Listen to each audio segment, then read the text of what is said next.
Attention auditorium, please take your seats. Presentation will begin in 3 minutes.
As a reminder, please silence all electronic devices. Presentation is about to begin. Good afternoon, Class 19 Delta. My name is Captain David Williams. As a reminder, guest speakers are afforded non-attribution and academic freedom status while speaking at SOS, and comments are not to be attributed to speakers. Thank you. Today I have the honor of introducing our guest speaker, Mr. Paul Furman, Chief of Dispute Resolution, Education, and Training at the Air Force Negotiation Center. He is a federal mediator handling cases for the Department of Defense, Veterans Affairs, as well as other state and local agencies, including civil court cases. Mr. Furman provides access to the knowledge and skills needed to effectively communicate, negotiate, and mediate in culturally complex environments.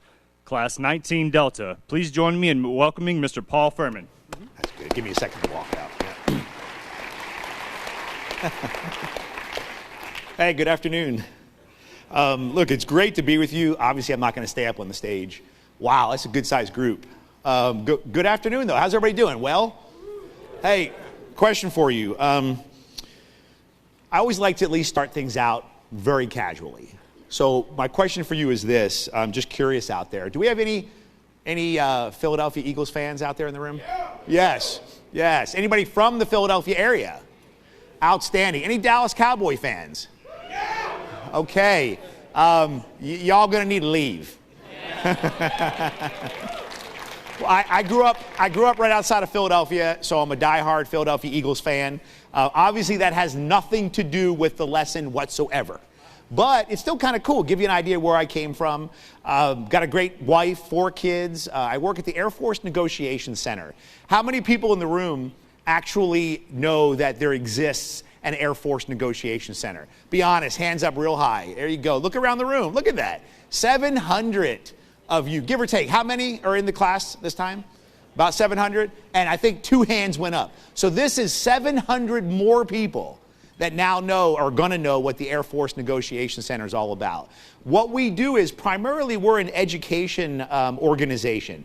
We've got a lot of people that bring in a lot of wealth of background and knowledge that have come into this organization, but we get to come out and do briefings like this. There is no way in 90 minutes that we are going to make, perfect negotiators. In fact, some in this room probably already think you're pretty good negotiators, right? So let me see a show of hands that think you're pretty good. You can negotiate pretty well.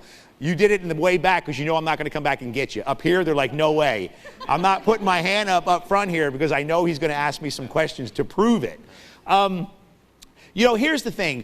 We, as educators, we get to do a lot of really kind of cool stuff. We get to go out, whether we're bringing curriculum into Airman Leadership School and at least giving them a taste of what this problem-solving thing called negotiation is all about. So we don't go teach at ALS, obviously, but we've got curriculum in ALS. We've got curriculum in the NCO academies. We've got curriculum in the senior NCO academies. We teach a 2.5-day course that I developed that helps first sergeants understand and consider how and what to do when negotiations start to break down. And that's where we start talking about things called mediation, dispute resolution, and that's where I really get involved. The Air Force Negotiation Center, as I said, is focused on all those different levels to include SOS, OTS. We do electives at Air Command and Staff College, Air War College. We do core lessons in both ACSC and Air War College. But here's the thing, though, too. When you go out and you teach 100, 300 people in about an hour or two, we're going to give you an idea, things to think about and to consider. What I'm hoping, though, is that it stirs you to start to consider, what else can I do? What can I do? What books maybe can I read? Can I contact the Air Force Negotiation Center? Do we have a situation where we're getting ready to get involved in negotiation where I'm going to need to go back and think about, what did he talk about? Well, let me go back and see if I can pull something from the website to remind me of these things. That's why we're here. But me particularly, I'm retired Air Force. I retired about 10 years ago. And I did a lot of my education at the tail end of my career. I'm a retired senior master sergeant. And what's pretty cool about that is I got to see the world from a very different perspective because I used to run television stations overseas. So I got to act as acting commander at a television station with about 30 people in it. And I don't care where you are and what command you end up having, but when you're in those situations, you start to realize there's a lot going on with people. There's a lot of stuff happening. There's a lot of hurts. There's a lot of, I had people who had to leave the island of the Azores because they were considering committing suicide. How do I, as an acting commander, work through all this stuff? There was so much problem solving that I had to deal with. But my issue was that I didn't realize that educationally, when I was younger, in the Air Force, I had a lot more fun than I did studying. Because I wanted to enjoy playing softball and doing other things that I can't talk about because I'd probably get in trouble if I told you what I did as a young airman. But then as I started making rank and got to the point where I started leading people, I started realizing I need to get a whole lot more education under my belt. So I finished up a bachelor's degree. I worked on and finished up a master's degree in adult education. Then I'm like, well, I'm not done there. So I went out and got certificates in instructional system development, landed jobs, got out of the Air Force, started working at the Air Force Culture and Language Center, working with PhDs to help build curriculum that would work for the Air Force. The Negotiation Center, though, when I was able to go over to that department, that's when things really took off because I started to be able to go to places like Harvard to learn how to negotiate. That was pretty cool. Going back to Harvard to go to their advanced courses to learn how to negotiate, that was really cool. But here's the thing. When you go to Harvard to learn how to negotiate, Harvard's going to teach you a business model of negotiation. Do you think that has any limb facts for military? Oh, yeah. Heck yeah. Because you cannot problem solve and negotiate from a business standpoint all the time in the military. So what we were able to do at the Negotiation Center was look at how do we work on this and help bring this to an audience like you. And to me, this is pretty cool. We don't teach too many classes. I'll go teach 160 joint foreign area officers getting ready to go out to embassies around the world. Or we'll go teach 98 first sergeants to learn how to use mediation skills. But this is pretty cool. This is 700 of you getting ready to go back out to the Air Force to do what you do to help make the Air Force better. To me, that's really cool. I hate to do this, but y'all ought to give yourself a round of applause. It's pretty cool what you get to do. Go ahead. Give yourself a round of applause. That was so freaking weak. I know you can do better. Give yourself a better round of applause. That's still weak. Some of you are like, oh, what is this? A motivational speaker? Yes, to some degree I am, because it's pretty cool what you guys are getting ready to do. You're getting ready to go back to organizations all across the Air Force, and you're going to be able to take a little bit of this skill set and say, what can I do to help make my organization run a little bit better? That's kind of the goal. As a federal mediator, I get to mediate cases for the Department of Defense. I get calls that they will, from DC, they will say, can you travel to blank base and go mediate a case between two GS-14s, two GS-15s, a colonel, a general, and this. You have no idea how many things and issues are going on out there that I get to mediate. It's pretty cool. But you know what? There's a lot of stuff out there, though, that never makes it to mediation. And some of the mediations we do run through the EO office. And there's some mediations that I get to work on that were EO complaints that we get to try to resolve, which I think is pretty cool. But then there's a lot of other mediations that are going on out there. I also mediate cases in civil court.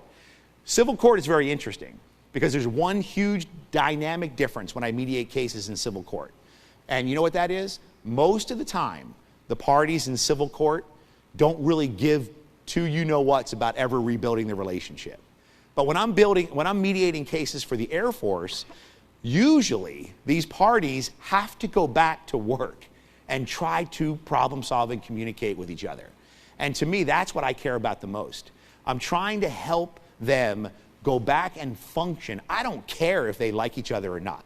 In fact, I could care less if they like each other. But they have a common core reason for existing, and that's to help get the mission and get the mission done. But when they're having problems with communication, that creates issues. So the goal is to work through this negotiation block and at least get you to think about some of these things. So again, y'all know who I am, so I don't need to explain that anymore. But I want to do this. Before we get started, I just want to do a quick exercise with y'all. And this is kind of cool because I can do this with all 700 of you pretty quick. I want you to do this. Before we start, I want you to pair up. And here's how you're going to pair up. Just turn and look at someone, and that's your partner. And then quickly decide who's number one, who's number two. Okay? Turn and look at each other. Pair up, number one, number two. Quickly decide who's number one, who's number two. All right, now let me have your attention quick. If you turned and you realize you're an odd number out, don't feel bad. Just observe and see how this goes. Because some of you right now are feeling bad. You're like, oh, what? Everybody turned away from me and I'm sitting in the middle with no partner. So here's what I'd like you to do, though. First of all, I heard some interesting things. I don't even know you, and I already know a little bit about you. Because I already heard some of you do this, which was really funny. Some of you turned to the person next to you and you said, I'm number one, you're number two. Deal with it. I know y'all did. And then some of you did this. Some of you did this. Some of you turned and looked at the other person. You said, okay, I'll be number two. You can be number one. What the hell is that? I mean, it's like you're trying to get your good deed in for the day. And you're going to take it out of their hide later on because you're like, look, you got one. Now I'm going to take one back later on. It's funny, though, how people, just something as simple as deciding who's number one and who's number two, you see a little bit of your personalities come out. But here's what we're going to do now. I want number one, so y'all know who's number one because you decided it already. Number one, please tell number two something you would never do or you would never buy. So I want you to tell number two something you would never do, never buy. Number two, your job is this. I want you in the next couple of minutes to convince number one to do the very thing they said they would never do or never buy. Go.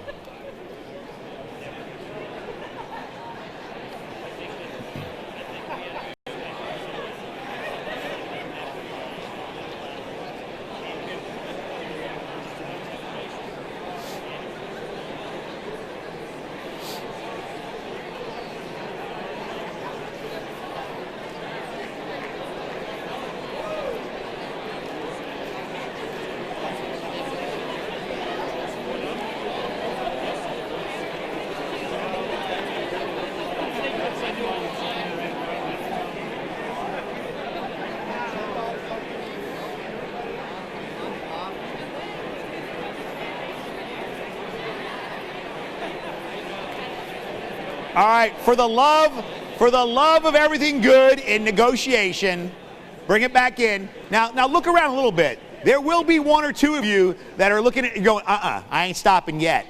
Because you told me to convince, and I'm not done convincing yet. So there's one or two that still will go on. But bring it back up here for a second. Now, like I said, too, we teach a lot of different size audiences. And so I've got to get a little creative here because whether I'm teaching 21 students is perfect for me. I love that because I can really engage people and get them to answer questions. But I'm going to do that. But whatever anybody says here, I'm going to repeat it back so everybody can hear it. But most of the time, here's what's interesting. When we ask you to convince someone to do something, some of you are really, really good.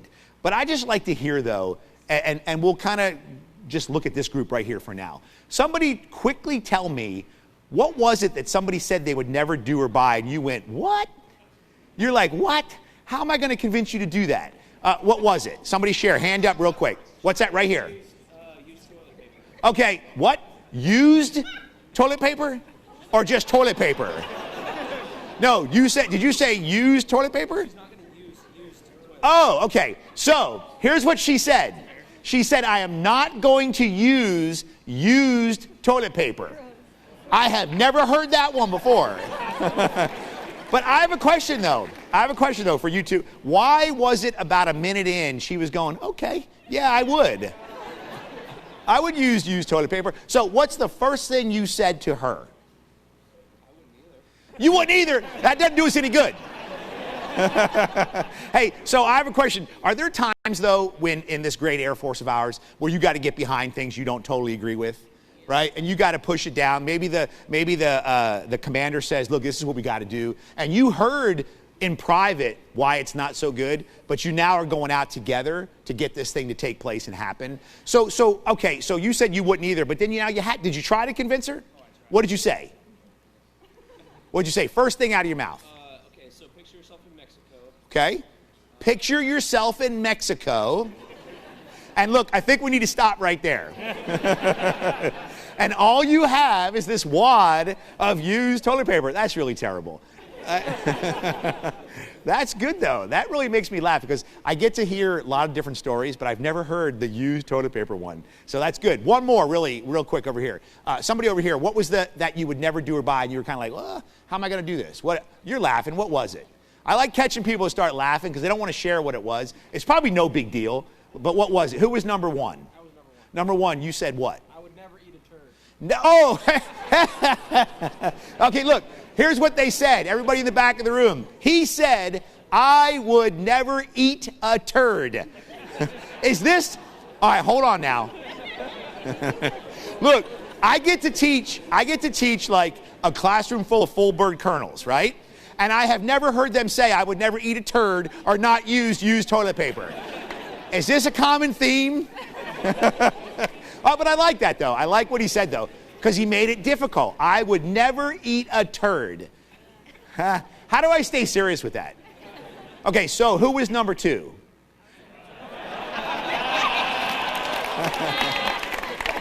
Okay. And that's my presentation for the day. That's terrible. Y'all terrible. All right, so, okay, so she's shaking her head up here like, are you kidding me? Okay, so, ma'am, number two, what did you say? What did you say? First thing out of your mouth. What'd you say? Speechless. She was speechless. Okay, got that out now. What did you say next? We changed the negotiation terms. We moved on to a new subject. How'd you do that? What'd you do? We found another common disagreement. Okay, so you didn't go with the turd one? No. Oh man, okay, so you didn't try to convince him to eat a turd. No, I thought maybe convince. What if you had to convince him to eat a turd? What would you have said? I guess I'd have to just get down and eat one myself. Okay, so eat one yourself. This is going bad. This is going down really quick. All right, how about one other person who did not talk about turds, poop, or bathroom humor? One other person. How about right here? What was it? Who was number one? What did you say you would never do or buy? Oh, gosh. Never mind. She just started laughing. Look, okay, right here. What was it? Number one. Who was number one? Number one? Number one. You would never do or buy what? Women's lingerie. Okay, we're moving on to something better. Women's lingerie. He would never buy women's lingerie. I saw you shaking your head yes.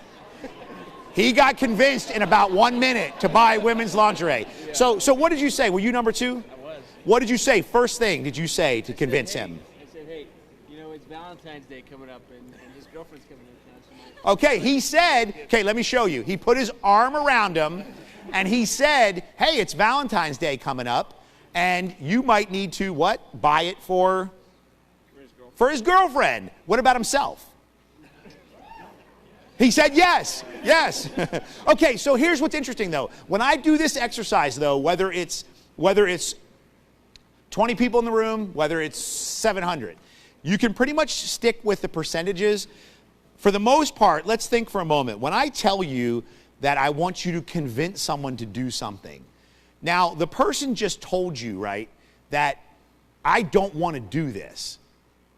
And sometimes when we talk about problem solving in the Air Force, that's a reality. And it's not always going to be people junior of rank that you, or maybe people you supervise, that you can say, well, guess what? Whether you want to do it or not, shut up and go do it because I told you to go do it. Let me ask you this, though. Is that appropriate at certain circumstances to do that in the military? Why, yes, it is. And that's why the Harvard business model of negotiation falls a little short. Because there is a time and a place when it is perfectly appropriate when problem solving to say, I have all the knowledge I need, and now I need to tell you how to go do it. But here's what's funny, though. If you poll a room like this, most people have a tendency to do this. Someone just told you that this is not the way they think it should be done, or this is not what I want to do. Most of us tend to do this. We make statements, and we tell people really good reasons why they should do the very thing they said they don't want to do. Or their idea, because your idea is better, I'm going to tell you why my idea is better. What happens, though? What happens to most people when you start to problem solve that way? Psychologically, what happens to them? They start to shut down. In one of my continual adventures to try to keep learning how to do this negotiation thing a little bit better and a little bit better, I got an opportunity to go to the Florida Crisis and Hostage Negotiation Program. And when I went to that Florida Crisis and Hostage Negotiation Program, it was really cool because a lot of the foundational stuff that we teach from problem-solving perspective in negotiation is the same thing going on in crisis and hostage negotiation. But let's call it Johnny, who's barricaded himself in a room, and whether he has a hostage or not, he's got a weapon, and there can be some bad outcomes to this. So I go in, and I'm on the phone now, and I'm getting ready to talk to Johnny, and I say to Johnny, hey, because when you're doing crisis and hostage negotiation, as a negotiator, guess who's sitting here right next to me, got another mission completely? You know who that is? That's SWAT. And you know what SWAT's got going on? They're ready to kill him or her. And they're going to take him out when they get the go, and they're going to just annihilate him, and their mission is successful, dead, gone. But now I'm over here trying to negotiate. And Johnny now, if I say to Johnny, hey, Johnny, you're about ready to die. You might need to come on out. What does Johnny say to me, do you think? What does Johnny say to me? Johnny says, bring it on. That's exactly what Johnny says. Johnny says, bring it on, because I have got to the point now where I've made a decision that I'm going to stand behind what I'm doing here. And yeah, okay, whatever, you're going to kill me. I've made a decision. Do you know people problem solve that way too? They get into a situation where they dig in their feet, and when we start to tell them why everything that they think is wrong, because our idea is better, or because I'm telling you why you should do something, you start to create barriers. But when I say to Johnny, hey, Johnny, let's talk, man. What's going on? And Johnny at first a little bit negative, right? But next thing you know, Johnny starts to share. And Johnny's talking to me about all the issues and problems. Right now, that's when I make a huge, huge difference in how I can relate to Johnny when it comes to problem solving. And so can leaders in the Air Force as well, too. When at times, when it's appropriate, when I say, Johnny, wow, tell me more about, and I start to share a little bit about what I just heard. That's not easy. But when Johnny starts to hear me repeat back some of what I heard, what does that do to Johnny? He opens up and starts to realize that he actually heard me. Not the listening that a lot of us do, which is, and we'll talk about that a little bit later, listening to respond, listening to share what I want to tell you, but I'll just be patient enough until you shut up and I can tell you what I really think. That sometimes is how we problem solve. But when I sit there and I say to Johnny, Johnny, let's talk, man, and Johnny's sharing, and I regurgitate back some of what I heard from Johnny, suddenly Johnny, after a few hours, starts to be much more open to maybe, now that I've heard him, maybe I can now suggest, hey, Johnny, maybe we could talk. And maybe we could get this thing resolved. If I promise you I will do this and this, and let's get out and talk. Come on, what do you think about coming? He's in a much better position to actually hear what I have to say. So when it comes to leadership, and really we teach negotiations and problem solving as a leadership perspective, but when you start realizing as leaders, as supervisors, as people who are carrying forward this great tradition, that you get to have in the Air Force, you've got a lot of people who sometimes you're responsible for or are responsible for you. And when you can start to realize that sometimes it can make a huge difference in just doing something as simple as that. In fact, the Chief of Staff talks about how he's trying to get back to basics at the squadron level.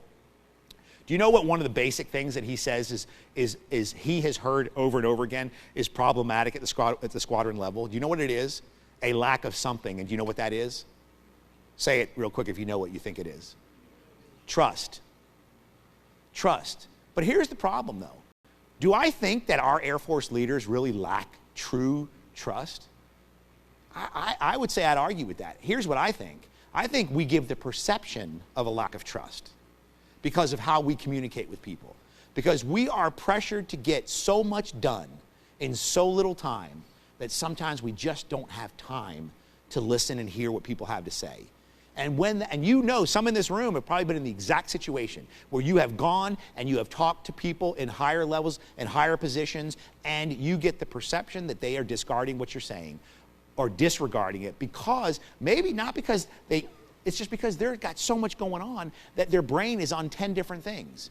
So that's something that we have to consider is how do I slow that down? How do I think about doing this? And that's why we're going to talk about negotiation from that perspective and how we can problem solve and how we can work out coming to not always using certain circumstances or always using certain strategies, but knowing that I've got to slow down enough to consider that maybe how I'm problem solving is great over here in this circumstance, but over here maybe it's not so good. And maybe that could be what's causing some of these problems where people really believe communication is hindered. And then, of course, when communication is hindered, sometimes people start to lose faith and trust in the organization. And the next thing you know, I see them after they go file an EO complaint. When I sit back and I actually mediate cases that come out of the EO office, 9 out of 10 cases, the foundation of the problem is truly a communication breakdown. And I'm in the room helping connect the dots and getting them to communicate again. I'm just thinking if we can do some of this at that squadron level, we might be able to help avoid. And most cases, though, that go to EO, as many that go to EO, there's so many more that never do. Because people just buck up and do the job and do the best they can, even though knowing full well that sometimes there's issues going on below the surface. And all I'm saying is that sometimes how we think, how we negotiate, how we problem solve can make a difference to these people. So what do you think about that quote? I'm not going to get you to answer. I just want you, it's a rhetorical question, but what do you think about that quote? Think about it for a moment. Why would that be something that would be critical? Well, we just talked about it. That when it comes to persuasion, when it comes to leading people, when it comes to building rapport, when it comes to building trust, what an incredible way to persuade people by helping them feel like they're actually being heard. When appropriate. We all know that there are times and places where that's not appropriate. We just don't have time because of certain circumstances. But the problem is because of the nature of our jobs, we're so doggone busy that that's the perception we're giving to everybody. Or that's the perception you're getting from people who you work with. And sometimes you can help make a difference by helping people. You got to be careful. You don't want to poke too many people up the chain, but sometimes you might have to shut a door and be like, hey, let's talk. I got the impression that blank. People don't want to hear that a lot of times, but how cool is it for us to hear it and take it to heart and go, what can I do to make a difference in the Air Force? So we're going to hit on and just talk about kind of why learn to negotiate. We already hit on that, though. Why learn to negotiate? Because it's not easy. Because it takes work to actually become good at negotiating. And really, just fill in and use a different word, problem solving, if you want to, because that's really what it boils down to. We're going to talk about some terms and definitions, a little bit of assessing the environment, which is kind of a cool tool that you get to think about when you've got some higher level negotiations going on, problem solving, and you want to think about, how do I assess who I'm getting ready to deal with? How do they assess me? What's the potential that they're going to look at and see me, and how is that going to hinder good, open dialogue and communication that makes better problem solving and better negotiation? We'll talk a little bit about styles, behaviors. Really, I'm shifting away more from this whole styles thing to more of a behavior type thing. What are the behaviors that we can display prior to a negotiation, in a negotiation, and even how we resolve negotiations? And then some barriers to effective negotiation and how to overcome those barriers. But again, why learn to negotiate? Well, we just talked about that a little bit. It really does impact our lives. How we negotiate with people around us, how we problem solve with people at our home, at our house. How many people are married here? A lot of people in the room are married. So you understand how to lose at negotiation, right? How many people have kids? Put your hand up. Kids. How many people have kids under the age of 3? Hands up. Oh, sweet mother of pearl. They are good negotiators. How do they do that? How do they do that? They demand certain things and we give in. The other day I was at the supermarket, right? And I was watching this mother, and they got to the checkout counter, and those beasts at the doggone store who put the candy right down eye level with those kids, they should be fined. But anyway, the funny thing is that the kid was wanted to eat some candy. And the mom was like, no. That kid laid out flat on the floor, started screaming, and I have never seen that negotiation tactic work that well. The mom pulled the candy, gave it to him, and the kid won. Where's that coming from?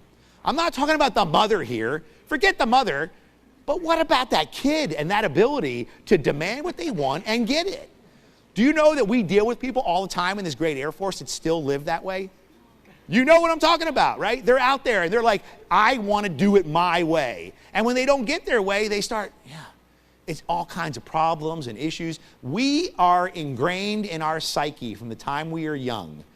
And where does that come from? I'd say it's an intrinsic behavior. I want what I want, and I want it now. I want to do it my way because I think my way is better than yours. And now I'm going to tell you why. And now it becomes this combative issue where it creates a situation where maybe we're not hearing the other person as much as we should. Okay? And just being aware that sometimes we have to practice this skill. It is not intuitive. Because sometimes where we've gotten and to the point we are in our careers has worked for us. And then sometimes you don't even realize that maybe that same skill that's worked is actually creating barriers when we're using it in all problem-solving circumstances. And just being aware of how that plays out. Let's just watch this quick video. What is this? Happy holidays, Dwight. But do not open it till Christmas. You're so pathetic. How long did this take you? 3 hours? 5 minutes, actually. I am a black belt in gift wrapping. Yeah, no such thing. They don't give out black belts for things that are stupid. Pfft. Well, I hope it was worth it, because I'm going to take it apart in about 5 minutes. I think it'll take you a little bit longer than that. Really? If I can skin a mule deer in less than 10 minutes, I ought to be able to cut my... All right, so let's admit it. How many of us have binge-watched The Office? Hands up. How many have watched every episode from one to the closing? Oh, yeah, look at you. Oh, man, I love y'all. So y'all, you have that connection to The Office, so I feel like I know you better. Look, is there conflict everywhere? Everywhere, no matter where you are, in every office. Why is there conflict everywhere? I love doing my job if I could do it without people around me. You know what? People create conflict because we're different. We're unique. We have different issues that get us fired up. We've got to figure out ways to work through and communicate with each other so we don't kill each other, or at least give off the perception of that we want to hurt each other because we're trying to push our agendas and it's not always working as smoothly as we would like. So what we want to do is, and I'm not going to ask you, because you can always go to our website and download our practical guide. We're actually working on doing some updates to the practical guide, but right now that practical guide is a good document for you to go back to and actually pull, and if you want to gain a little bit more knowledge or experience, or you're getting ready to do a more complex negotiation and you want to actually pull down a worksheet that maybe could help you think about some things we're going to talk about today, you can go do that and help plan your next negotiation. But for average, every day, day in and day out problem solving, these are just a couple of terms to think, at least consider. And one of them is really just being aware of how an anchor works. And knowing that in negotiation that sometimes psychologically an anchor can inadvertently pull you in the direction that the party wants you to be. And you think you're not influenced very much, but you are. And one of the biggest influencers out there is something as simple as MSRP in car buying. Everybody knows what MSRP is, right? Would anybody pay MSRP? Probably not. But here's the problem. You're going to pay something relatively close to MSRP, at least in the dealer's mind, because what you know clearly what the dealer says is MSRP. What don't you know clearly on the other end? You don't know the consumer suggested retail price. I don't care about the manufacturer's suggested retail price. What's the consumer suggested retail price? Okay, have fun. Next time you go, don't even go buy a car. Just go to a lot and try this out. See how well the salesmen love you when you say this. Go in there and ask them, what did the manager, the owner of this place, pay to put that car on this lot? What is their what did he pay from Ford, Chrysler for the privilege of putting the car on the lot? They will tell you to please leave. But why though? Why can they give you an MSRP anchor, but you can't anchor them back here? Because they know that the MSRP will inadvertently pull you over to that anchor. It's proven, there's been studies done, you will end up paying something closer to MSRP far more than what the consumer suggested retail price is. And all I'm doing is sharing with you, we're not going to talk about bargaining today as much, but when it comes to negotiation, it's good to know that things like anchoring can create a benefit to you, but it also can be a problem, especially cross-culturally. If you anchor something in the finance world overseas in Iraq or Afghanistan and you say, this is all we can pay for this, and they know that you got money, and that could be an embarrassment to the person you just spoke to, but you wanted to anchor. You really weren't going to just pay that amount, but you anchored so low that maybe you created an embarrassment. It's being aware of how the anchor can affect you and how it can play out. Aspiration and reservation point, that's just simple. That's just stopping and thinking before you problem solve. What's the best I hope to get? What's the best I hope to get out of this negotiation? What about reservation? It's simply this. This is the least I'm going to do. If you think about that and plan a little, it's going to help you know where you stand. And you can also estimate where the other party might be. What might be their aspiration point? What might be their reservation point? If I know a little bit about that, it's going to make me a little bit better at the problem solving and the negotiation I'm involved in. Remember, though, too, you can print out a worksheet that you can sit down and actually stop and think to yourself, what is my aspiration? A lot of times people go into negotiations, problem solving, they don't even stop to plan a little. This gives you a chance to actually plan a little and think, I would hope the best I could get would be this. I know I'm probably not going to reach that, but what is my reservation point? If I reach my reservation point, we're going to have a solution here. If I don't reach it, I might have to walk away. And just being aware of that. But there's one term, BATNA, at the bottom there. BATNA is a term that if you have done any studying in negotiation at all, it's a very foundational term. And BATNA is just simply knowing what if I have to walk away. If I have to walk away from this negotiation, I have an alternative. What is that alternative? Well, I can execute and get this done on my own without the other party's help. It's kind of the best alternative to a negotiated agreement. But the issue is in the military, you can't always exercise a BATNA. Because if you walk away from the table, in some circumstances, could there be a chance that you're going to create an offense to the person across from you? If you're in a deployed environment, heck yeah. Maybe there's a situation where you cannot. You can't walk away from the table. Maybe you're dealing with somebody across the base and you're negotiating over an issue that you're trying to solve and you don't have the power to execute this on your own. You need the other person. Or maybe the other person doesn't realize their BATNA is not that strong because they can't go back to their office and say, we failed. Because you need each other to resolve the issue. Because maybe it's a manpower issue. Maybe you're giving up so many people to help get the mission done. And you need to give up so many and they need to give up so many. And you're trying to plan this out. You can't just walk away and say, wow, we're going to do it on our own, because you need their support as well. It's just being aware of how BATNA can play out when it comes to problem solving. So again, remember, you can go in and you can pull up these docs and you can read about this when it comes to a planning. Please just consider when you start getting into something that's a little bit deeper, problem solving, slow down. Slow down and think, how can I plan a little bit? What's my aspiration? What might be the other party's aspiration? What's my reservation? What's their reservation possibly? What's my BATNA? What am I estimating is their BATNA? Could they walk away? Do they have the power to execute this and do it on their own? If they do, that might change how I negotiate. And you just kind of want to be aware. If my BATNA is great, I might be able to walk away from this negotiation. That's a good thing to consider and think about. Okay, so there's two terms, though, when we start talking about negotiating, it's just good to be aware of, is understand what positions and interests are. And it's very simple, is just keep this in mind. When it comes to problem solving, people often stay positional and don't realize they're doing it. Because when you're positional, you are focused on solely what you want. I want to solve this way. I know that it's what you want. What you don't stop and consider sometimes is this. Why? What's really going on below the surface is driving me? Is it emotion? Is it my desire to win? Is it something that's a bias that I'm not understanding is even affecting why I want this so bad? Sometimes it's good to ask yourself those questions. What is my position? What do I want? And then underlying, why is it? And you think about it, there's one historic example of this. In the Camp David Accords, you had an issue between Israel and Egypt. And it was very simple.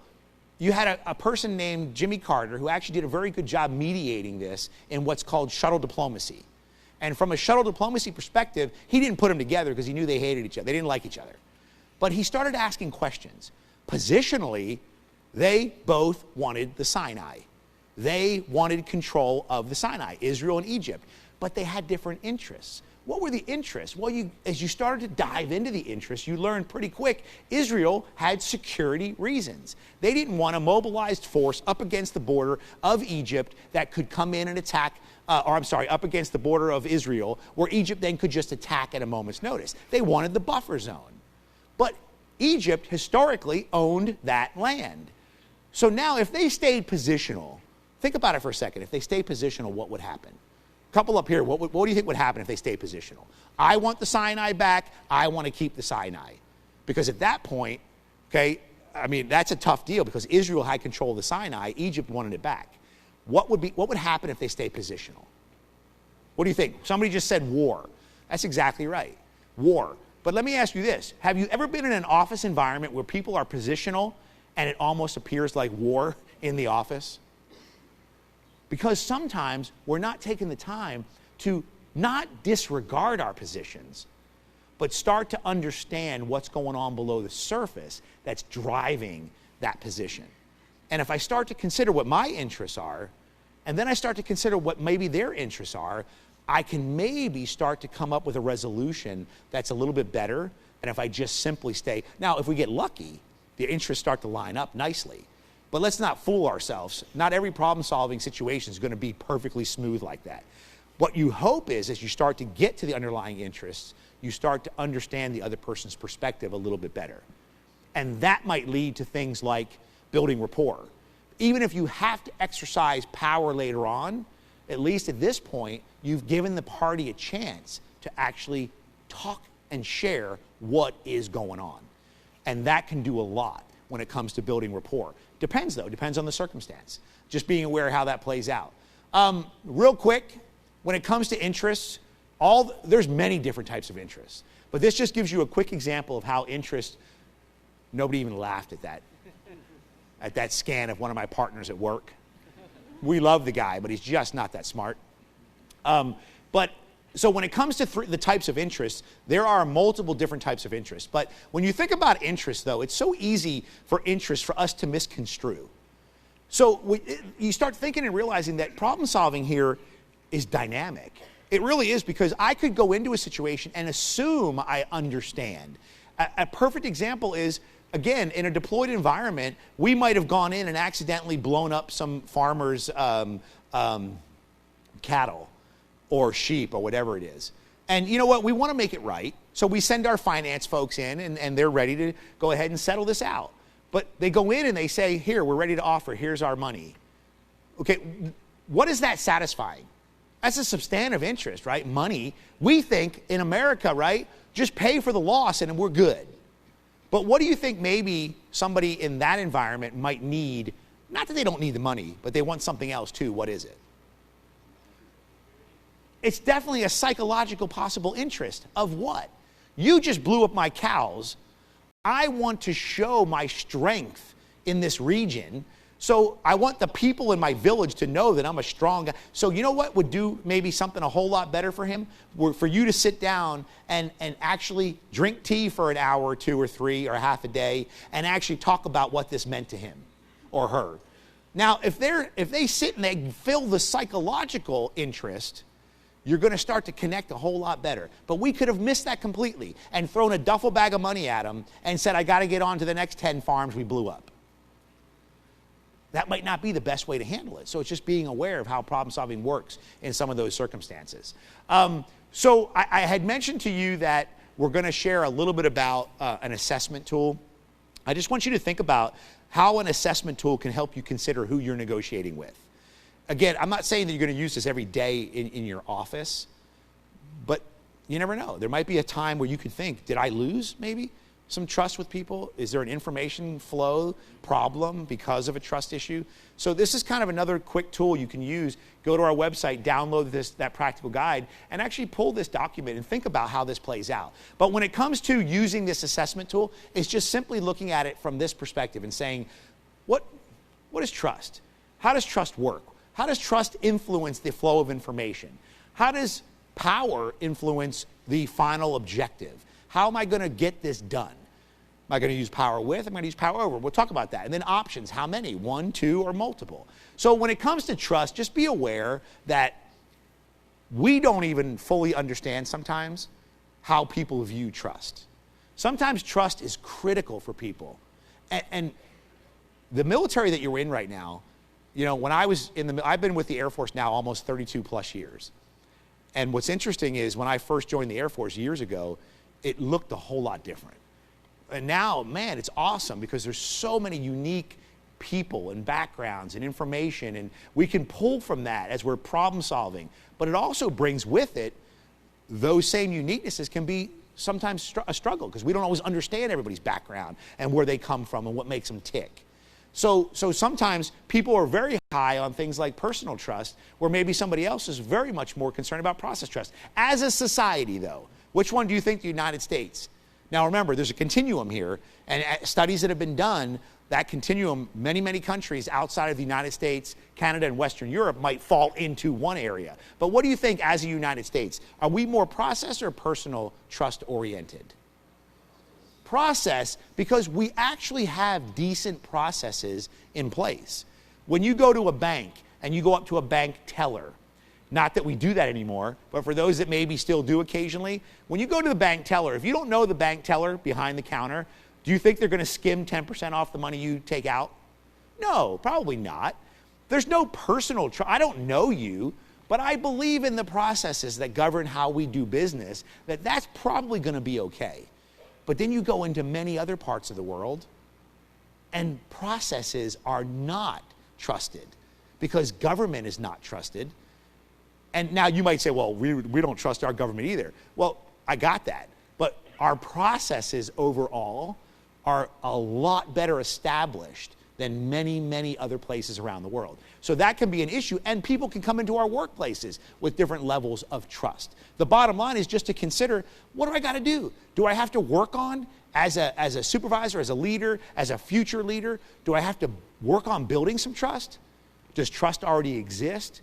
It's something you can slow down and consider and assess for a moment how they view you and how you view them and how that might change the process. Then there's this information idea. Well, if trust doesn't exist, it would make common sense to me that there's a chance the information is not going to flow as well. So sometimes, and I don't mean to keep going cross-cultural here, but it's kind of neat to use examples here. But if you go into a particular environment around the world and you wonder why, and we've done this a lot, I think we're trying to get better at it, but we still make the mistake of going into different places around the world, and we walk in, and let's say, use for an example, we are trying to help them better at fixing the helicopters that they work on in this particular country. We come in knowing we have really good information on how to do that. So we walk in the door and we say, let's roll. I got a timeline here. Let's get this done. Let's get the engines. I'm going to show you how to fix these babies. Let's roll. 3-4 days in, you've made no progress. Why, maybe? Because they're not prepared to handle that information because they don't what? They don't trust you. They don't trust you. So what do I do? Like Johnny, who barricaded himself. Hey, talk to me, man. Tell me how you're doing your processes here. 2-3 days in, you've had a time to visit, talk, listen, and you're like, oh my gosh, I'm surprised nobody's dead the way you're doing things. But you don't say that. Then you go, you know what, we might be able to incorporate a few of these things. Some of us are going in this room, look, I don't have time for that. I'm just going to tell them how to fix it, let's go. But that's not always going to be the way it's going to work. But if I take the time to understand a little bit about this, I might actually go in and I'm dealing with people who have different levels of trust. How am I going to work that out? Well, you just got to stop and think as I plan. How much trust already exists? Do I need to build this? Or do I need to just roll right in because trust already exists? What's the negative? What's the positive?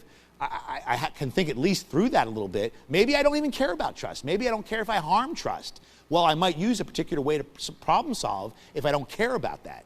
But you can certainly count on the fact that if trust doesn't exist, information is probably not going to flow. If you want information to flow because you maybe feel like the party you're dealing with not only can benefit you by you hearing what they have to say, but you very well might help build relationships because you took the time to hear what they have to say. And that's a big thing even in the workplace. Because sometimes when you take the time to hear what people have to say, you're building rapport and trust, even if you decide you've got to go down a different path down the road and here's how we're going to do it. It's just thinking through how this plays out. And then power, we're simply going to look at power as this. Do I want to exercise power over, or do I want to exercise power with? Because if I'm trying to build trust and build rapport in my organization or around the world, I want to be careful about the perception that people have about my power. Because sometimes people will deviate and just assume whatever you say they're going to go do. Sometimes you got to slow down and help them be able to feel confident enough to share what's going on. In leadership, that's huge. Because we're in a military, out in the civilian world, they can tell you to shut the you-know-what up and it's no big deal. Because they can quit and walk away. What happens in the military if they tell you as a leader to shut up, they're not going to do it. They can be brought up on charges because that's something that you cannot do. If I'm late to work in the civilian world, I can quit. I say, this job sucks, I don't care. In the military, if you keep coming in late, you can be prosecuted for dereliction of duty or whatever else they can come up with. Part of the UCMJ. So people already feel like they're under a power issue. That's given, that's good, that's what our military is all about. But sometimes that creates barriers to effective communication because people aren't going to tell you what they really want to say. And you're perfectly content with that. When in reality, what they have to say might keep you, 1, out of trouble, 2, come up with a better idea, another way to resolve this problem, or at a minimum, make them feel like they're part of the mission and that you respect and care about what they have to say. But sometimes time's a factor. We're so busy, we just give the perception that we just don't have time to do that. Just being aware of how that plays out. So the key there is really just remember, do I want to exercise power over? Yep.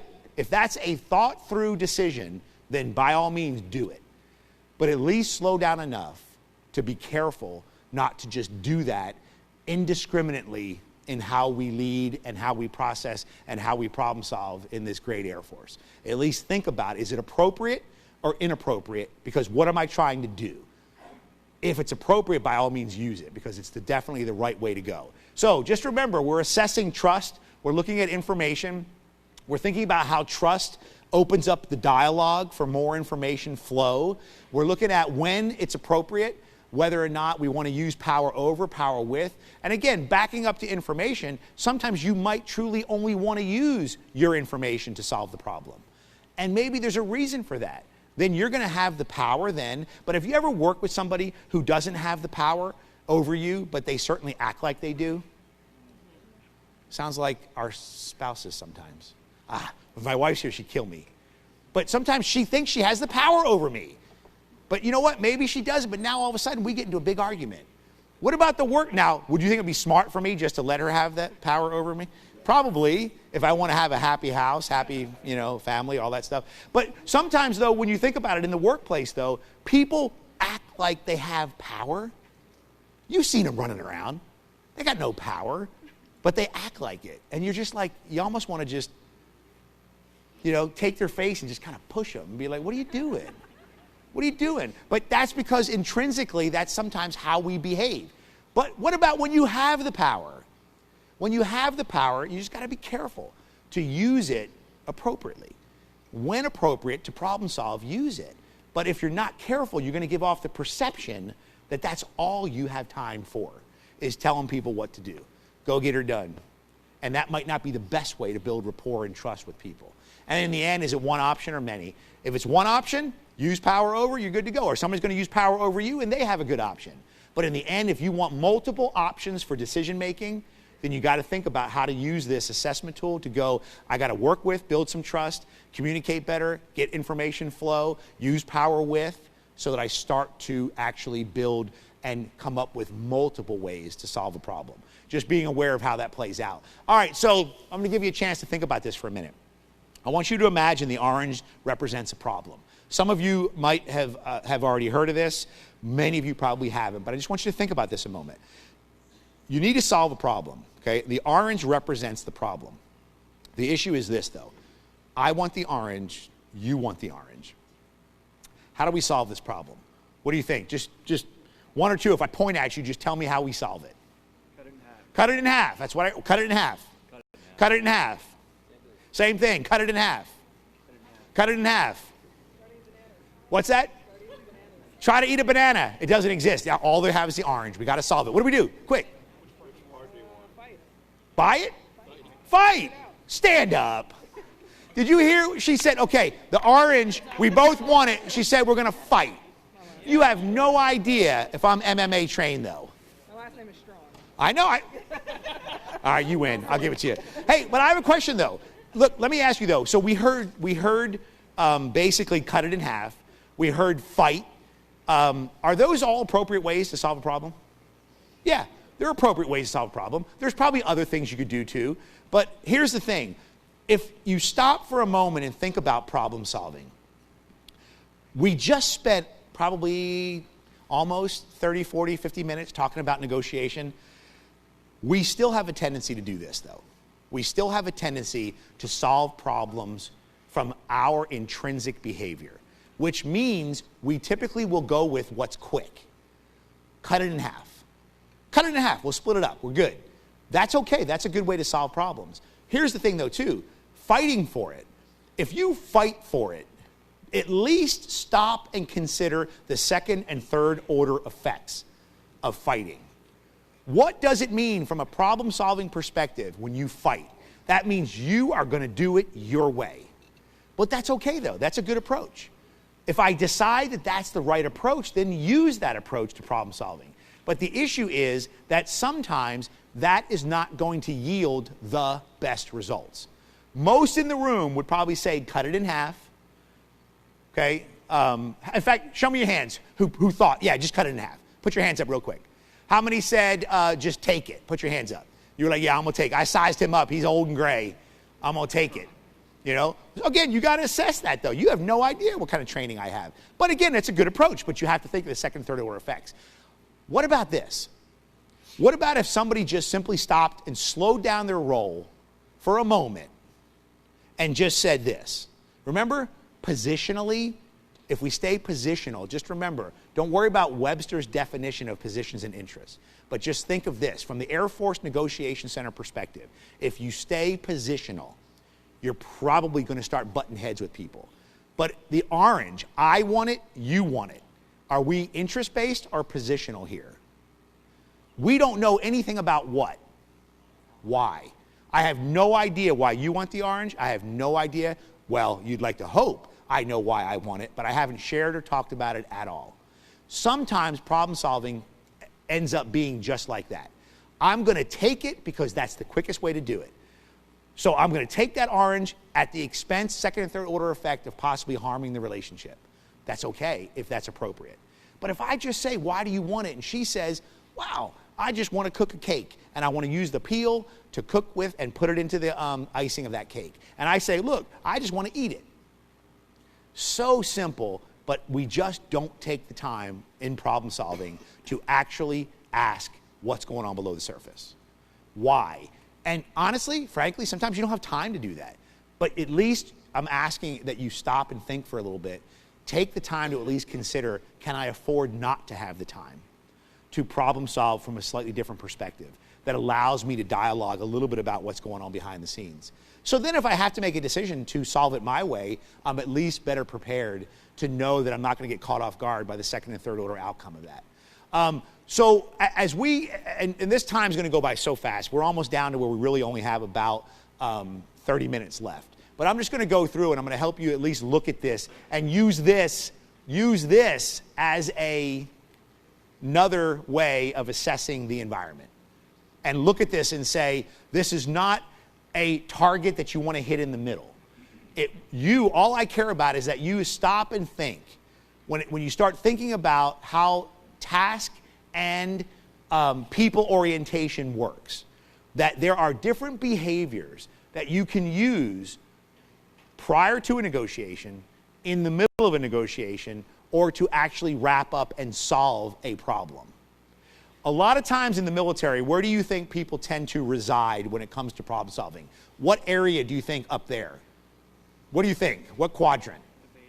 Evade? Sometimes. Do we get much done when we evade? Probably not. But sometimes evade's not a bad strategy though, right? You might get, how many of you have gotten an email that somebody said, this is important, and you just let it sit? And about a week later, no, about 2 or 3 days later, you realize that this has gone away and nobody really cares. And you made a conscious decision to let that email sit. Well, you just evaded a little bit, and that's okay. Can you evade, though, in reality? Can you evade even when the task is critical? You think, well, maybe I can't, but might you evade for a little while? You might evade for a little while because you need to get more information, because somebody has power over you and they're trying to get you to do something, and you might pull back for a little bit while you start to collect information so you can appropriately present your argument or your opinion of how to best solve this issue. Okay, but the tendency is this. In the military, we give off the perception a lot of times that we just simply don't have a lot of time to discuss how to solve these issues. And because of that, we give the perception that we tend to be in that insist stage. And if you look at the insist stage, you realize it's high task oriented. If you're going to start telling people what to do and shut up in color and just insist, if that behavior is part of who you are, it's not bad when it comes to getting the task done. But what's the problem that you see on that chart? It could lead to negative what? It could lead to negative people orientation, which means that if we use an insist strategy and we problem solve that way all the time, there's a chance that we are going to damage the relationship. So I want to just be aware. Am I giving off that impression because I am so busy when it comes to problem solving that is how I lead, that's how I work through this great Air Force? Is that the perception is everything's an insist now, get it done right away type situation? Y'all have worked for people like that, and it doesn't exactly make you feel like, wow, this is a great place to work. Sometimes you have no choice, but sometimes everything is that way. So just being aware of how that plays out. When you look at the insist strategy, just be aware that it is appropriate. It's absolutely an appropriate problem-solving task. It's a method that you can use, but here's the problem.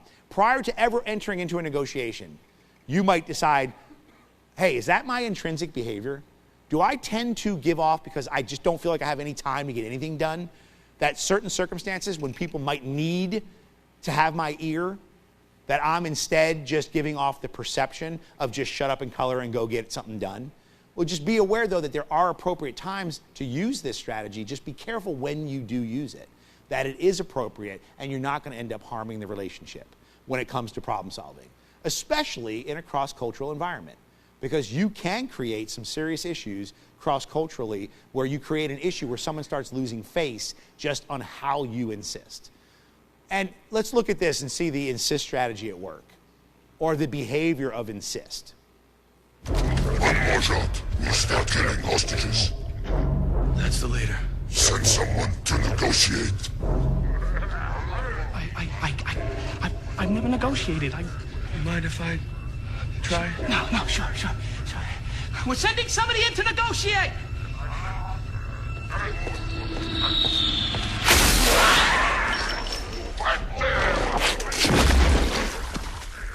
Anybody else want to negotiate? Look, I know some are like, yes, that's how we negotiate. But again, that's appropriate. That's how you should negotiate in certain circumstances. I'm asking you to slow down and consider if that's how you tend to negotiate a lot. Or is that the perception that you're giving off? And what's the second and third order effect of that? And just being aware of how that plays out. So when we look at, we're not even going to talk, we don't need to talk about the settle strategy. We already hit that.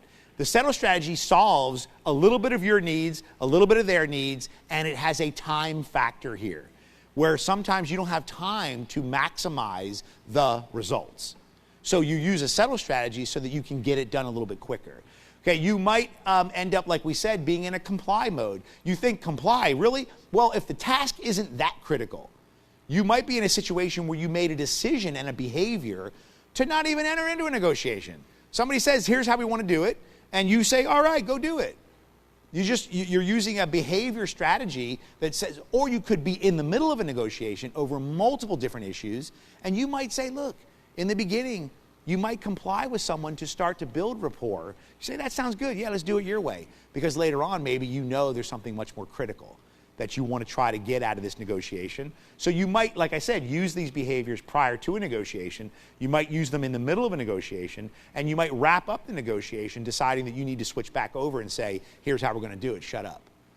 But please take the time to consider, though, when and how to use these.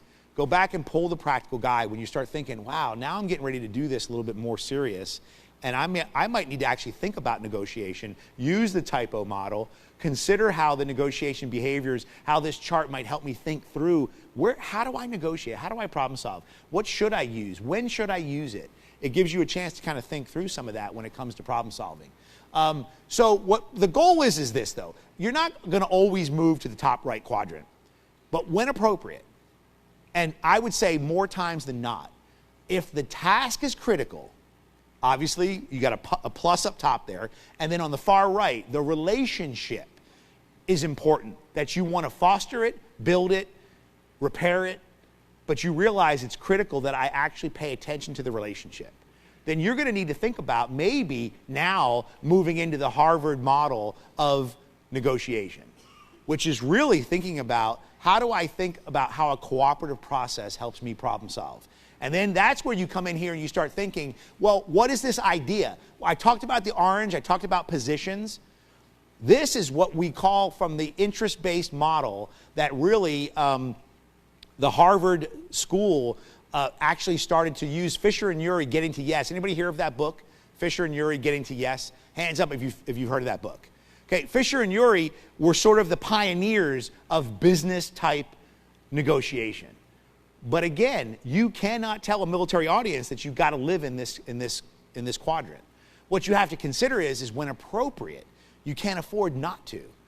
Because you want to make sure you're moving out of position-based negotiation and thinking about how am I going to get below the surface and start to understand what these interests are. And maybe the interests don't align real well, but at least I've got to work on hearing and understanding the other person's perspective. Why? Because in the end, you care about maintaining and building some type of a relationship. So what you're doing is you're not disregarding positions, you're just thinking about how to move from positions to also understanding and taking the time. The issue is that right there, though. When it comes to interest-based negotiation, the cooperative type of model, it takes time. But you just don't always have, the problem is sometimes you can't afford not to take the time, because maybe you really need to understand how to solve this from a better perspective, and that person might be bringing a heck of a lot of knowledge for you to be aware of and understand. Okay, so when you start thinking again about positions, this is just a good visual of being aware of how positions are really that surface stuff that you see. What you really need to focus on is consider how do I move below the surface, and how do I get below the surface and understand what those interests are. And then when appropriate, you might be able to solve it from an interest-based approach, or at least solve some of it from an interest-based approach, or be aware of how that plays out. So what a good negotiator is going to do is really just figure out a way to drill down, to get below the surface and understand what is happening below the tip of that iceberg and start to know what's driving this person and why they're so adamant about their positions. What's driving me? Why am I so freaking pissed here? How did I let myself get so worked up in trying to solve this problem?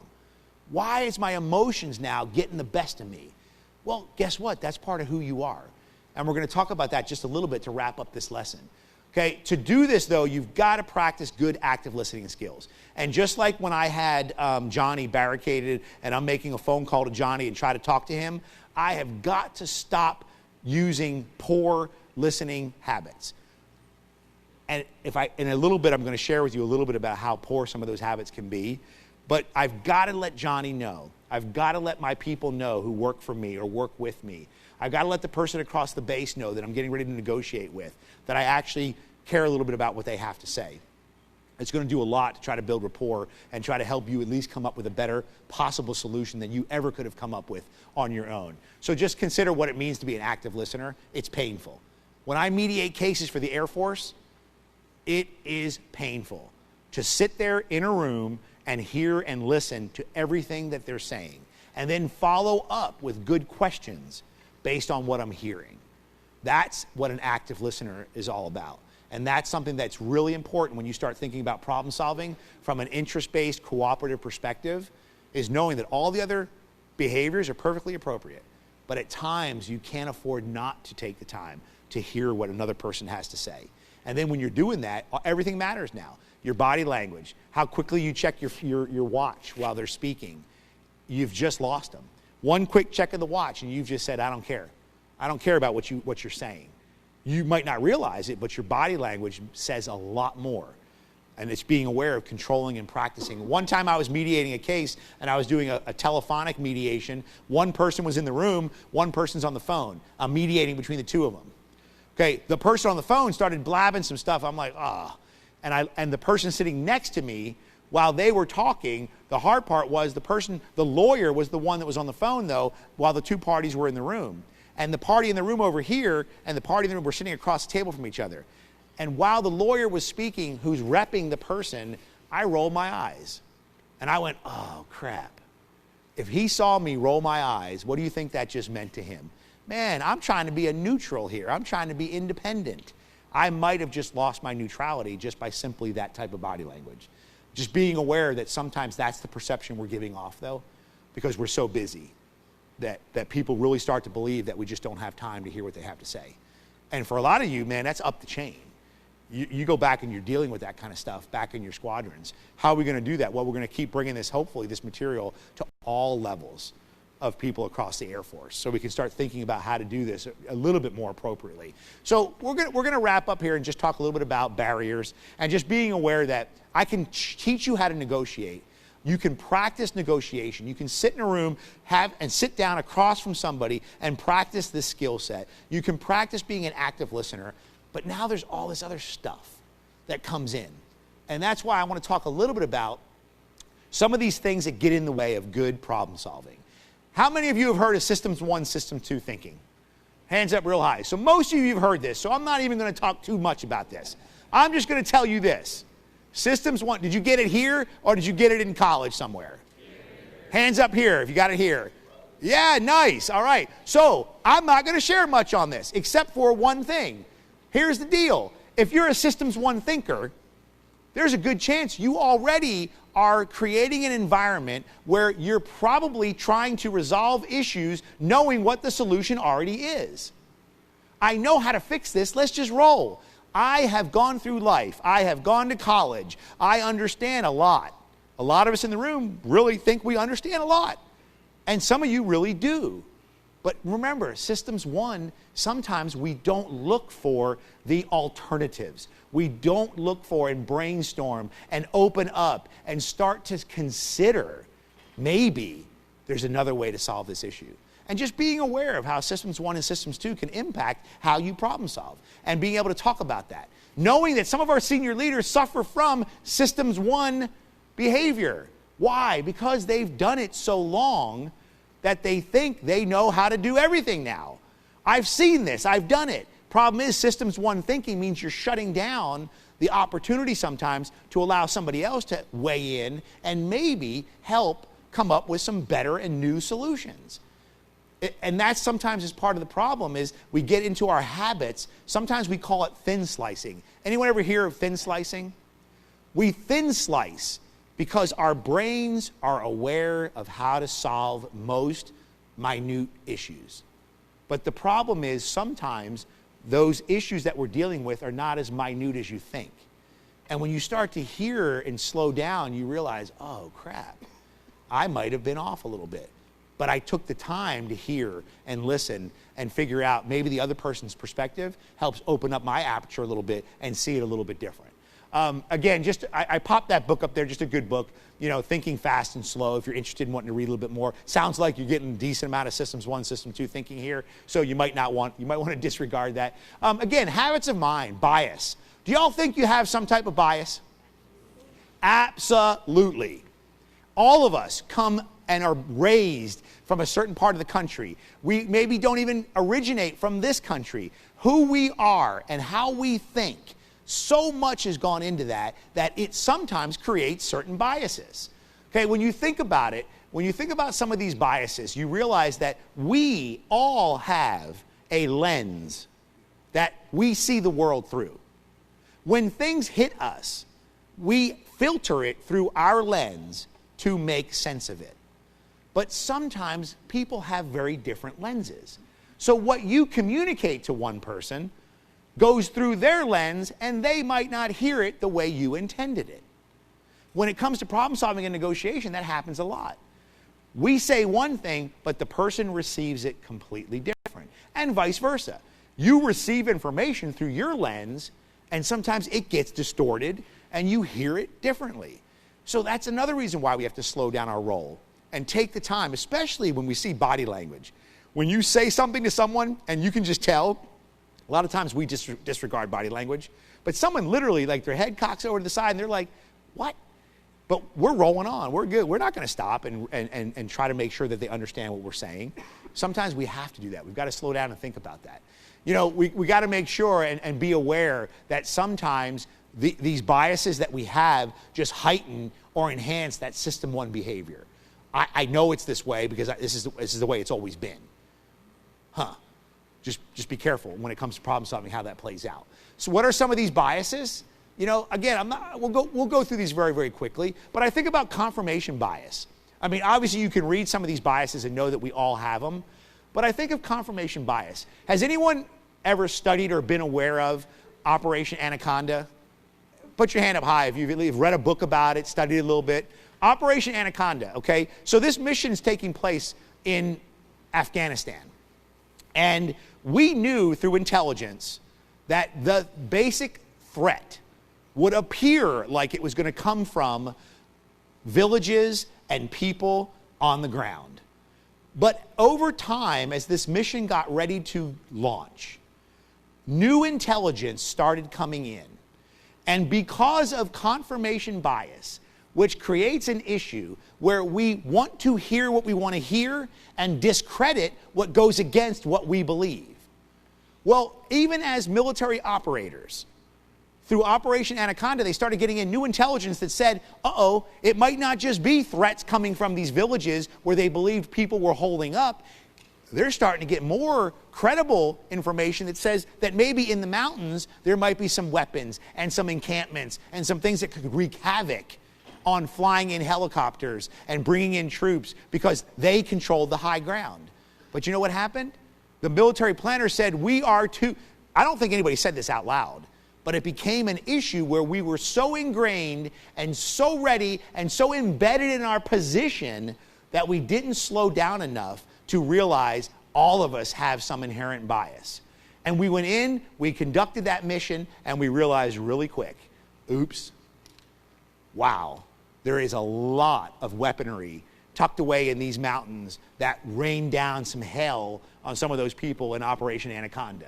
And if they had stopped and said, wait a minute, let's pause this engine that's moving and think how we can re-engage and reconsider problem solving before we go in, that might have saved a lot of lives. But it's being aware that that happens to us all the time, even in the workplace, is that sometimes we get so focused that any information that would go against what we think, we start to discredit it. Slow down our bias, be aware of our biases, be careful of things like thin slicing. I've seen it. A lot of you all are in those positions where you're bringing in new thoughts and ideas, and it's your leaders that are kind of going, look, I got it. I've done this. I've seen it. And that's frustrating for you if you've got new ideas and ways you want to try to do things. Well, hopefully you can start to educate your leaders after this class. Y'all ready to do that? Just go back and educate them. Tell them to go to our website and read about this a little bit so they'll listen to you and your good ideas. All right, so what about these? Age. What about these photos on the right side? Is there any bias there at all that could be created in your world? What do you think about people who are flying down on the bottom here that don't even get to get in the plane, but they're flying it? They're flying that drone, and you're a rated pilot who's in an F-16. Do you ever have a little fun with that? The guy that's flying his whole life in a Connex? Look, I think it's great, but you realize that you might create your own bias and not even realize it. What about that poor gentleman up top there? Age bias can be an issue. What type of aircraft? I've even heard people argue, oh man, all you do is fly a heavy? That's lame. You know, you don't fly blank, or you don't do what I do. Man, over time that can create certain biases. Just be aware of them. Be aware of how it impacts you. Some of you all laugh and you're like, yeah, I'm glad I don't fly heavies. I get to fly fighters. That's the best thing. Poor guy there in the Connex. Sorry, do we have any people who fly out of the Connexes in here? Hey, awesome. Way to go. Way to protect America. Stand up and take a bow. Probably got more hours than most of you.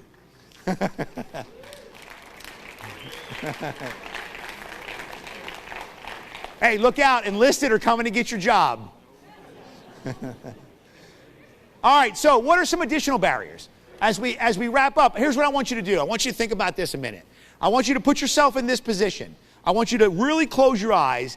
Don't fall asleep on me, though. It looked like you're ready to go. Yeah, it did. Yeah, you got any coffee or anything you can drink? I'm not near. You might need to get up a little. I don't even know how you can lounge that much in this chair. This is keeping me awake. I'm comfortable. You all can't even see his head. He's lounging so much.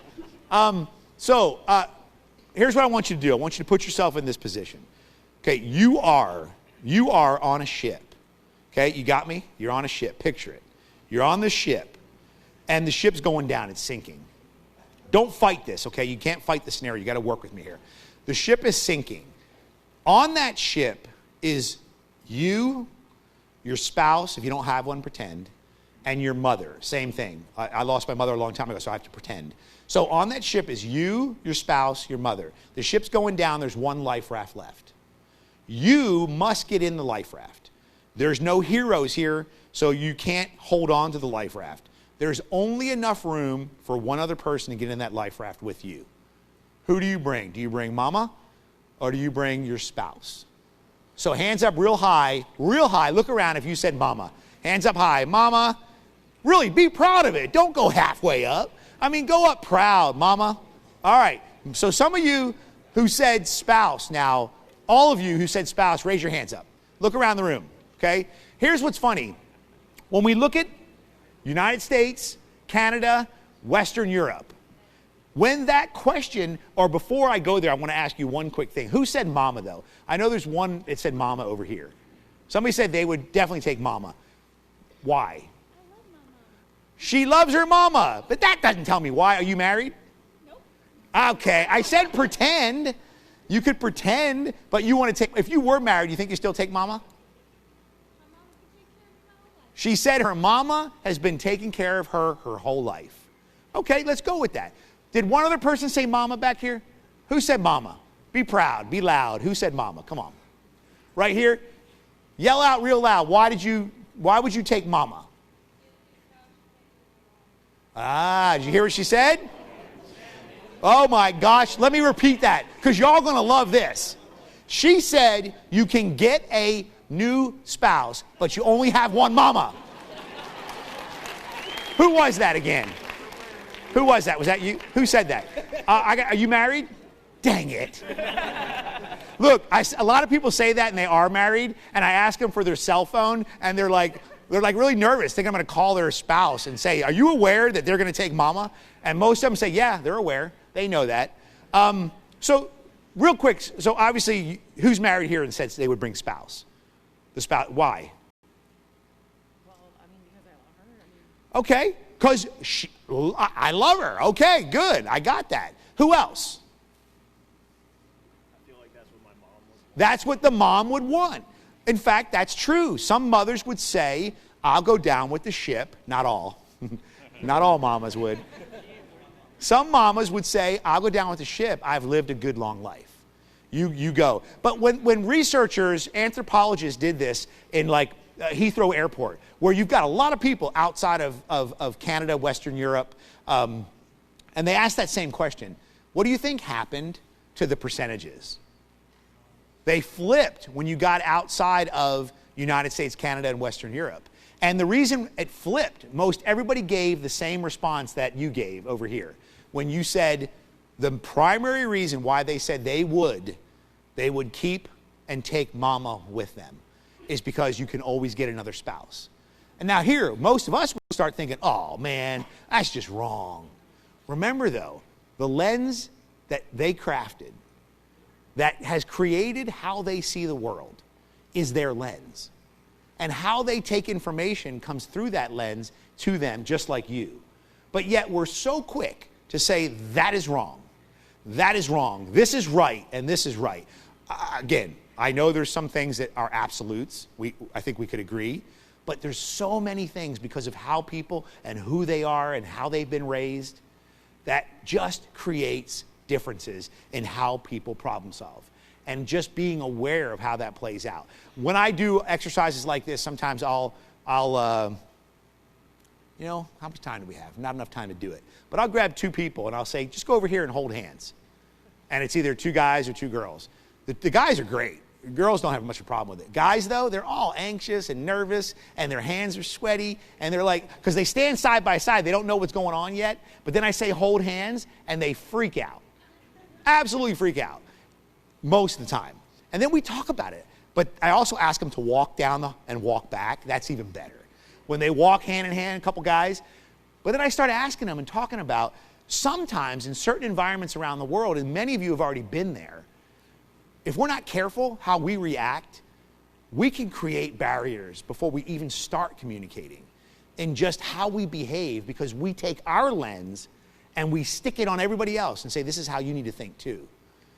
But more and more people are coming in the military that have very different lenses. We just got to be aware of how that plays out when it comes to a problem-solving perspective.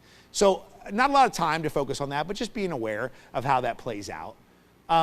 Also, when we start thinking about things like worldview, I really want to just skim through this to let you know that when it comes to worldview, a lot of the lens, a lot of the crafting and molding of that lens that you see the world is something that we call, and we can break it down into high context, low context. Some of you, have you guys covered any of that in the school yet? High context, low context? When you think about high context, low context, just quickly look at it and consider for a moment from a low context perspective some of those things that are up there. If you can read them, I know it's a little bit smaller print, but having an eye orientation, what does that mean? Well, we actually raise our own children to have an eye orientation. And let me tell you how. Because you don't ever say to your kids, I cannot wait as I raise you that you become more and more dependent on me. I'm looking forward when you graduate college, you coming home and sucking me dry. No. What do? You raise your children to be what? Independent. So we think, well, what is eye orientation? It's not a negative. It's just how we perceive the world. We're independent. We can do things. If I fail here in New Jersey, I can go over here to California and start a whole new business. But here's the thing. When you look at that, you realize, wow, we are a society that values the spoken word. What you say and being clear and concise matters a lot. In fact, you don't go to Toastmasters usually to learn how to listen. You go to Toastmasters to what? To learn how to speak. You very rarely will find a college class that says Listening 101. You're going to find college classes that teach communication that is usually what? It's usually Speech 101. because people value your ability to speak. But now all of a sudden we look at and we pop over here to what's more of a high context culture, and we start realizing what is we orientation. Who you are is defined by who you associate with, including your, and very much so, your family. And now all of a sudden we have this independent